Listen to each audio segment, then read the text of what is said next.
Hello friends, this is UPSC Mains Content Builder Series, video 6. In this presentation, we are going to look into the details of the virtual summit that happened between India and Australia. So before getting into the details, let's look at the interest areas, which are diplomatic and foreign relations, security and trade. GS paper 2 has, for UPSC civil services aspirants, India and its neighborhood relations. Although Australia falls in the category of extended neighborhood, but still has a very important role to play in the Indo-Pacific and Indian Ocean region, which has implications for global trade, communications, and India's safety and security too.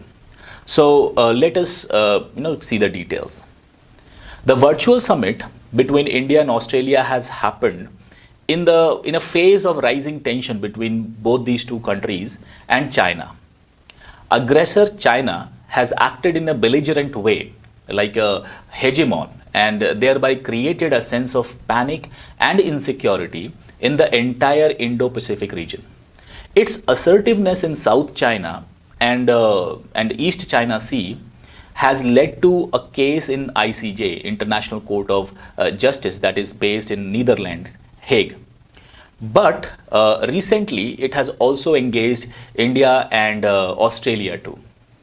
For India, the military built-up across several points on a line of actual control, LAC, has raised eyebrows. And Australia, on the other hand, has been hit by several economic sanctions aimed at the beef and barley industry for its support of an independent inquiry into the alleged mishandling of Wuhan coronavirus. Although India and China made positive overtures starting from 2018 with a new kind of diplomacy we must have heard of, called informal summits between head of states. Wuhan spirit, followed by Xi Jinping's Mallapuram visit in India, did create air of positivity around the improving India-China relations. But it seems the trust deficit due to the varied interest areas are likely to stay for long. On the other hand, Scott Morrison has made it clear that Australia would not trade away its values and has shown the spine to address the challenges resulting from its deteriorating ties with China. In fact, Scott Morrison is a very interesting person when it comes to handling China and Australia. He has a history of working behind the scenes and has seen every aspect of China's bullying and intervention. So back in 2015, when he was Treasury, he had the foreign investment process reviewed as Northern Territory government signed a 99 years lease of strategic port of Darwin with a Chinese company that had ostensible links with PLA, that is People's Liberation Army, China's branch of army. So he was also instrumental in blocking of sale of Australia's biggest cattle business to one of China's consortium. He also prevented a state-owned company, Chinese state-owned company, to buying a controlling stake in Ausgrid, that's Australia's power distribution company, which also manages some of its critical communication infrastructures too. So later on, when he became Home Minister, he had Huawei out of Australia's 5G infrastructure, invoking national security provisions. In the same way, Donald Trump has seen Huawei as a threat to America's security interests.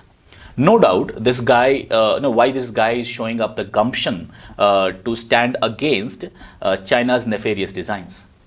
Moving on, as a befitting response, he ensured necessary administrative and legislative policies are made aimed at safeguarding his country's political system, university campuses, and other critical infrastructures. Australia could be a case study country that holds important lessons for the world to see how predatory China can attack a country with its lobbyists and other actors and rob it of its important institutions. So it is actually a very important case study for the world to see. So now let us look at the India-Australia bilateral agenda. Security to begin with. Mutual Logistics Support Agreement, MLSA, that adds some muscle to the US, India, Japan, Australia Quad, which has been formed as a counter to rising China in the region. MLSA will allow access to military bases for logistics purpose. This agreement has been aimed at ensuring more complex joint military exercises and improve interoperability between security forces of the two nations. The OSS Index, which are naval exercises, a major biennial bilateral exercise with Indian Navy that culminated last year in Vishakhapatnam, that was in 2019, that added a lot of naval exchange between these two nations. In addition, the annual 2+2 meetings, those are aimed at bringing exchanges at the level of defense and foreign secretaries, also contributed to the growing exchanging dimension of relationship between these two nations. Now come to economic dimension. Now, economic dimension is something to be worried about between these two nations.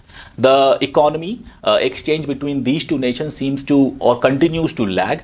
Bilateral trade even today is barely 30 billion. Even though Australia is a world leader in niche technologies, investments in India are relatively limited. There was a report which was made by Peter Verghese, former Australian Foreign Secretary and High Commissioner to India.